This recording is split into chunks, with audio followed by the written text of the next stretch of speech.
What is going on, Colts Nation? Welcome back to Bring the Juice, your guys, Cody and Derek here. And guys, the Indianapolis Colts have officially released their first unofficial depth chart for the 2022 season. So we wanted to kind of go through each position, kind of briefly mention them. And again, I want to state at the top of this video, because I know there's a lot of people that are like, oh, why is this the case? Or why is this the case? Why are these certain positions weird?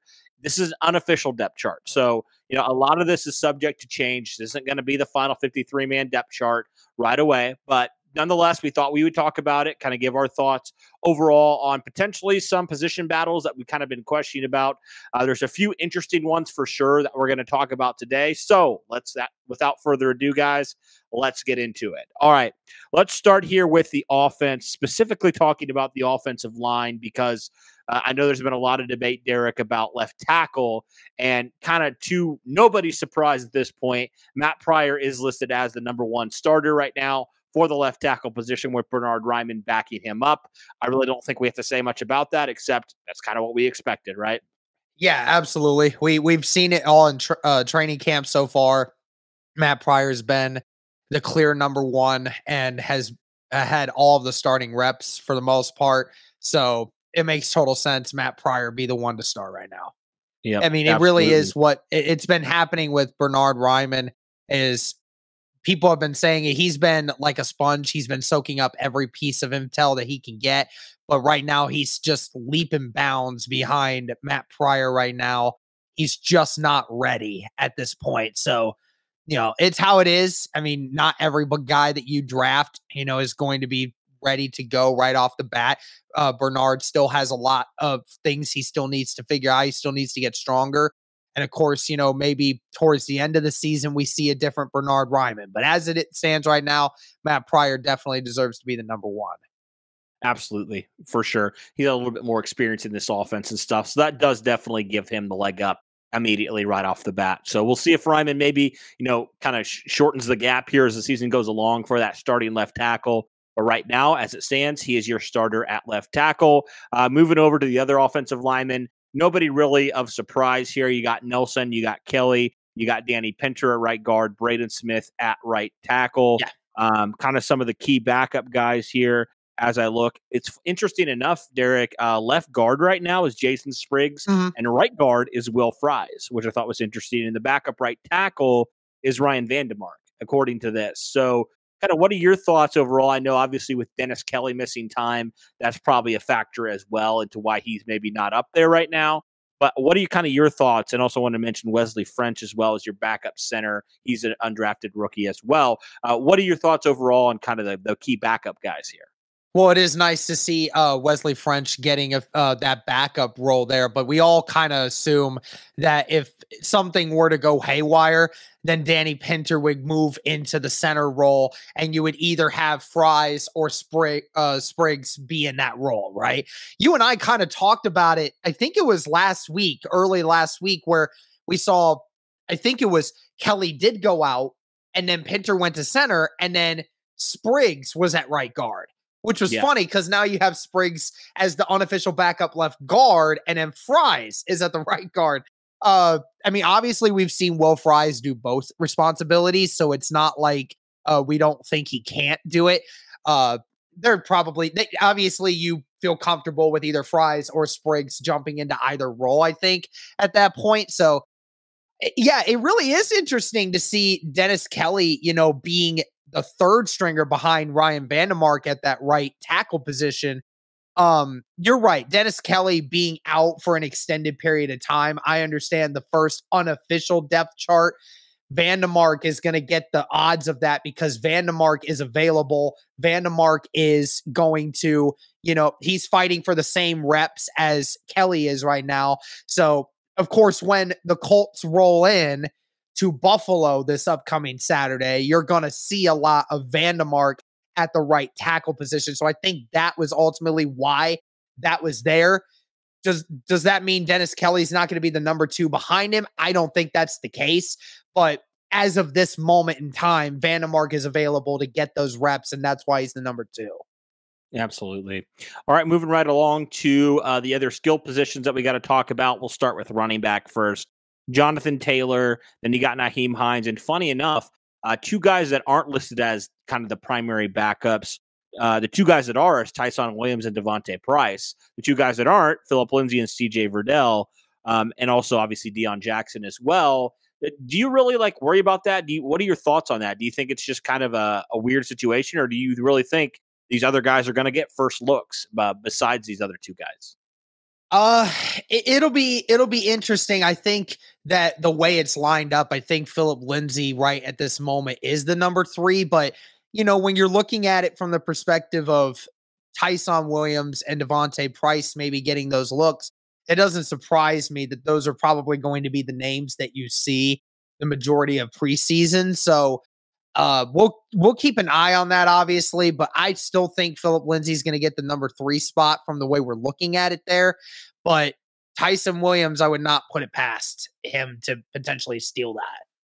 Could you see this being more of a thing for this game on Saturday where the Colts just want to see more of these younger guys? Like with Philip Lindsay, they kind of know what they've got, right? Yeah. But with the Tyson Williams, with the Devontae Price, with the CJ Verdell, even a Dion Jackson to a smaller degree, you don't know as much. There's a lot more unknown there in your offense. So maybe they do want to see these guys a little bit more, and so that's maybe the reason for the depth chart. Again, like we said, guys, this is subject to change. So, I don't really take this. I kind of take it with a grain of salt. I don't really take it like this is the end all be all. This is how it's going to be, And I don't think necessarily it's like certain players are necessarily winning position battles right now as much as maybe the Colts just want to see a couple guys a little bit more in the preseason as opposed to other guys. But when it comes down to the final 53-man cuts, it might look a lot different. That's kind of how I look at it right now in regards to the running back position. But I know there's some people who are looking at it differently. So we'll see exactly how that plays out, but certainly interesting nonetheless.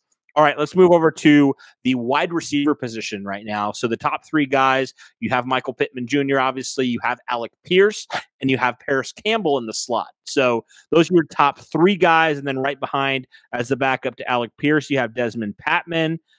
You have to the backup of Michael Pittman, you have Ashton Dulin, and you have Kiki Kuti. And then besides them, you have a bunch of just kind of a collection of guys there. Some of those undrafted free agent names like, the Michael Young Juniors, the Michael Harrises, the Michael Jacobsons, some of those different guys there at the wide receiver position. What are your thoughts overall on kind of how this depth chart for the wide receiver position is playing out here, going into week 1 here of the preseason? This is pretty much exactly what I thought it would end up looking like. QT being in the slot, I definitely think is a great idea for the Colts to put him behind Paris Campbell. I think QT has that ability to play that slot role really well.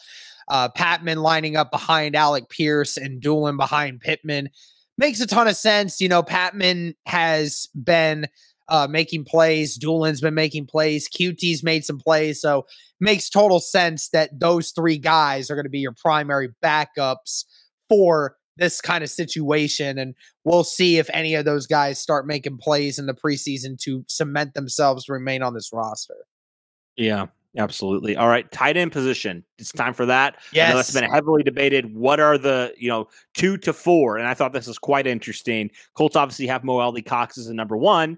Number 2, I kind of said, don't be surprised if number 2 is Kylan Granson. It is Kylan Granson at number 2. But here is the most intriguing thing.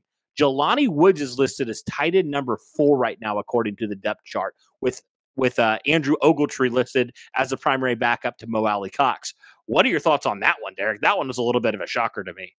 Yeah, I mean, people are definitely going to be shocked of, Granson being the number 2. But like you mentioned last week, I mean, this shouldn't be a surprise based off of Kylan Granson's 1 extra year in this system, understanding how it works. And Kylan this week, especially leading up to this decision, Kylan has shown a couple more things in practice this week that reminds you that Kylan can still do it, right? And yeah, Drew Ogletree, now people will debate oh, is that the actual order or whatever? But either way, to know that Jelani is really fighting for the number 3 spot with Ogletree right now. I mean, I think it's safe to say, Cody, that Jelani has not had a great start to camp. He has not really been as active in the whole scheme of things than Drew Ogletree has. Now, that makes total sense. Ogletree has been lighting it up at camp. Jelani just hasn't. And so, of course, when the preseason's all said and done, we'll see how that goes when it comes to tight end number 3 and everything else. We've talked about, again, the Colts thinking of the idea of keeping 4 tight ends on this roster anyway. But I mean, it really is awesome to see Ogletree out here doing what he's doing, because I'll be completely honest, I knew nothing about him when we drafted him. I didn't think he would even make the roster to begin with. And then I just start seeing what he's done in camp and everything going for him so far. I couldn't be happier, being around him and seeing what he's doing. I mean, people are going to be like, oh, well, how come Jelani Woods is not any better? Guys, remember, this guy played 1 year at tight end. He is only 1 year into this new position. It's the same thing as Bernard Ryman at left tackle. You brought these guys in because you think you can mold them into something that they're going to be later on. But right now, Jelani is just not at that point yet. So it's going to take time. Now, of course, we wish that we would see a little bit more out of him right now because, of how athletic he is and how big he is. But right now, we're just not seeing it. So based off of what we've seen in camp, I'm not surprised by it, but it is a surprise to see Jelani Woods really at the bottom of this depth chart for the first week.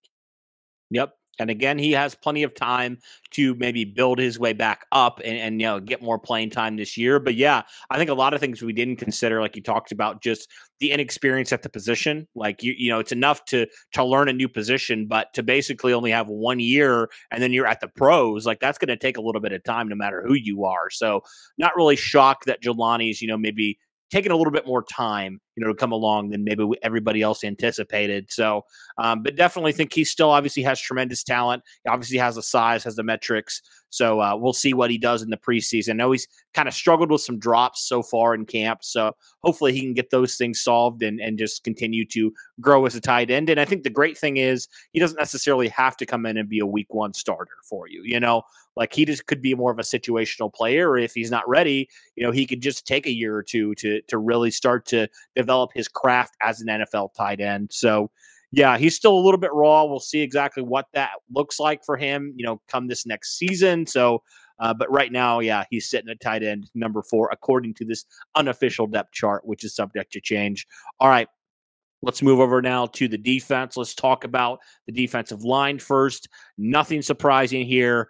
You got Kwity Paye, you got DeForest Buckner, you got Grover Stewart, and you got Yannick Ngakoue as your 4 starters.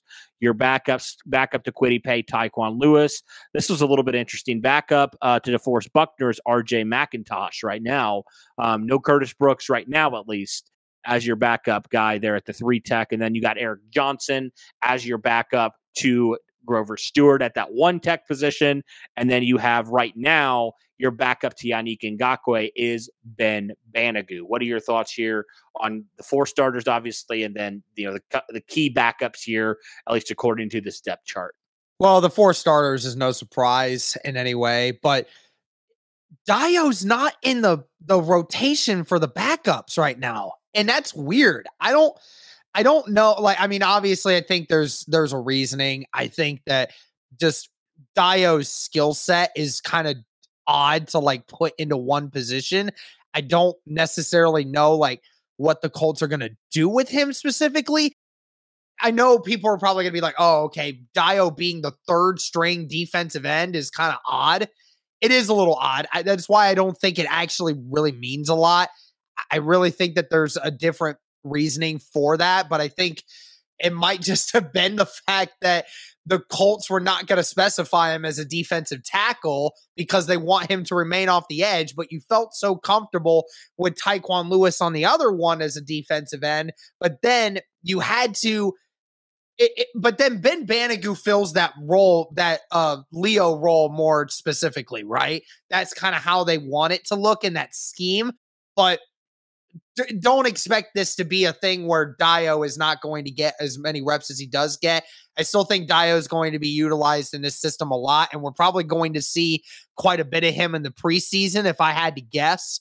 But, I mean, it is nice to see Ben Banigou on this depth chart and not being just buried at the bottom of the list. I will admit it does make me feel a little happier to know that Ben Banigou has done enough over the offseason to warrant being the backup to Yannick right now. Yeah, absolutely. Yeah, for sure. It definitely was interesting that Dio wasn't listed as that backup 3-tech because I think we all expected that. So, but we'll see. Maybe he doesn't quite have a position quite yet, so that could be another thing. All right, let's talk about the linebackers though. This one was kind of weird to me, which is why I think some of this stuff is like not really, like set in stone at all, because the way that the Colts listed their linebackers is kind of strange. They had Bobby Okereke at weak side linebacker, typically filling that Darius Leonard role, and they had Leonard listed, or Shaquille Leonard listed at that Mike linebacker, which I thought was strange, and he's probably not going to play, so I thought that was kind of interesting as well. And then Zaire at the Sam. What were your thoughts on kind of that? Well, I think it was either Nate or it was Zach that mentioned this, but Bobby listed as the weak side linebacker in this system means that Gus Bradley wants Bobby to play more of that rangy, more difficult pass coverage side of things. Because you're not, for a weak side linebacker, Bobby, his responsibility will be to ensure that nothing comes off the back end. So if there is a handoff to the running back, or if there's a play action, Bobby's job is to not a bite on the attack. It's supposed to stay back and cover in the backfield. So that means Gus Bradley is changing how Bobby is going to actually do things in this cover scheme. And we've seen it in some of the 7-on-7 work. Bobby's been doing some of it as well. But you're right. I think some people are a little still confused on Shaquille Leonard being the Mike and Zaire being the Sam. I mean, we have seen Zaire really coming off the edge and making great plays in the backfield when we've seen the 11-on-11 drills that we've seen so far. So, I mean, maybe this is how the Colts want to run their defense now. Maybe they are changing up the way that these linebackers work in this scheme. Again, we've talked about how they ran in a cover 2, but how Gus Bradley wants them in a cover 3, we didn't know that yet. But now we're starting to see some of these responsibilities come out. Maybe it is more important that Leonard be in the middle of the field, diagnosing things, being able to stuff things in the middle, with that knockout punch, maybe being more of that guy covering the middle of the field with his ball instincts. We've seen him do that before. So it's not super surprising, but it will be interesting to see how that works out when we kind of watch the game actually over the next several weeks. But, looking at the backups, I mean, EJ Speed is in there.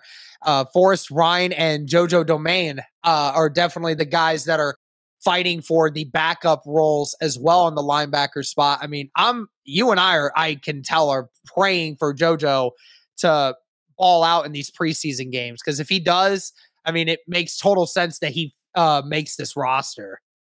Mm-hmm. Absolutely. Yeah. And let's talk about some of the DBs now. So officially right now, Brandon Faison is your cornerback 2. Now, I feel like we've kind of heard that before, but it seems like Isaiah Rodgers has been making more plays. So I think that battle is still one that's going to, go throughout training camp, go throughout the preseason. And I don't think that battle is anywhere close to being done. But obviously you got your other 2 guys as well. Stephon Gilmore, and you have Kenny Moore as your primary other corners for your starters. Some other guys as well that I thought were interesting, talking about the corners specifically. I think like a guy like Tony Brown, I thought was definitely interesting. Marvell Tell definitely in there as well. Kind of some of those key backup guys. And we really don't know right now, or haven't really known, who's going to be kind of those primary backup corners, outside of, either Isaiah Rodgers or Brandon Faison. Who else is going to, kind of step it up? And it seems like right now, the inside tracks for a guy like Marvell Tell. Yeah, absolutely. And people were talking about the Rodgers and Faison thing. Well, Nate Atkins reported about it and said that in the scheme itself, just Faison's skill set and his length is what is putting him at that spot to begin with in certain aspects. everyone knows Isaiah Rodgers' ability to take the ball away is with his speed is definitely something that the Colts understand. And they're going to need him for that as well. Like, it's not going to be a thing where Faison is going to get 70% of the snaps. Rodgers is going to get 25, right? It's not going to be something like that. Rodgers' skill set is different than Faison's skill set. And from a schematical standpoint, that is how you differ things and how you adjust in certain situations. You would use Isaiah Rodgers in more specific key down situations. So that's why we're looking at it from this perspective of Faison being the number 2 corner. Now, granted, like you said, if Faison, plays at all throughout the preseason and stinks it up, then of course Isaiah Rodgers may just get put there out of pure spite of Faison just not being good enough to be the number 1 starter. But where it's at now, again, Faison and Isaiah Rodgers, I totally expect them to split time, kind of like what we saw with him and Xavier Rhodes for the majority of last season. So I would fully expect to see something like that again. Talking about the safeties here, which I thought was very interesting.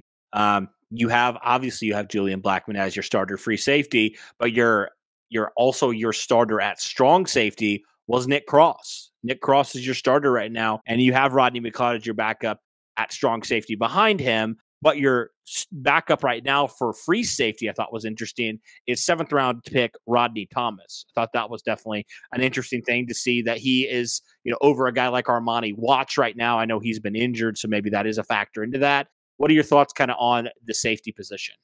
Yeah, it was very interesting to see Rodney Thomas as the backup free safety. You and I mentioned the idea when we saw the Colts draft room talking about Rodney Thomas and his ability to not only play free safety, but to play corner. That versatility. We thought maybe there's the slight chance that Rodney Thomas does do that. But I think that they were looking for Rodney Thomas's freelancing ability to be more effective in the free safety game. So I understand that. I think the Nick Cross to Rodney McLeod situation, it all comes down to getting experience. I think that Nick Cross is in this position right now because you want him to get those snaps in the preseason. You want him to get those live game time reps to see what he's truly made of, right? I mean, there's no point in throwing Rodney McLeod out there right now, right? Because you kind of already know Rodney McLeod and his skill set, how he plays the game, who he is. There's no point in throwing Rodney McLeod out there for the majority of the time. You want to see what your young, athletic, free, strong safety can do for you in games like this, in game time situations. You've already seen what he can do in training camp. Now let's see what happens when he's going up against another offense. So not surprising that he's the starter in this unofficial depth chart for preseason week 1. But I mean, it is nice to see Nick Cross doing well enough that he is going to be getting those reps. And I certainly hope he is just as good against another offense as he has been against our offense in camp so far. Mm-hmm. So that rounds out kind of looking at the defense. We'll talk just briefly about the special teams as well. So right now, your punter, Rigo, obviously, your holder, Luke Rhodes, but your starting kicker, at least right now, Rodrigo Blankenship is still your starter according to this depth chart. And then you got your other guys as well, kick returner, Isaiah Rodgers, punt returner, Nyheim Hines. Talk to me real fast, Derek, about these special team units and specifically the kicking game between him and Jake Veretti. All I hope is that Hines just doesn't fumble the punt returns anymore. That's all I ask. We know Hines' ability to return punts. I mean, that's why he's the punt returner, but just don't fumble the football, please. Just don't. I can't stand any more of that anymore. But no doubt, no surprise of Isaiah being the kick returner as well. It will be interesting to see how Rodrigo handles the responsibility again. We obviously have seen a lot of people questioning his starting role at this point, but we're just going to have to see if he blocks out the noise and he is accurate this year. That's the only thing he can ask for. Yep. Absolutely. So, guys, that does it for our look here at the first official depth chart ahead of the first preseason game this Saturday in Buffalo. Let us know your guys' thoughts on this depth chart. Do you think like there are some things that maybe we're not taking too seriously that we should take a little bit more seriously? What are your thoughts just overall on some of these position battles and things of that nature? Let us know all those things in the comments below. But that'll do it for this one, guys. Thank you so much for tuning in. And as always, guys, go Colts.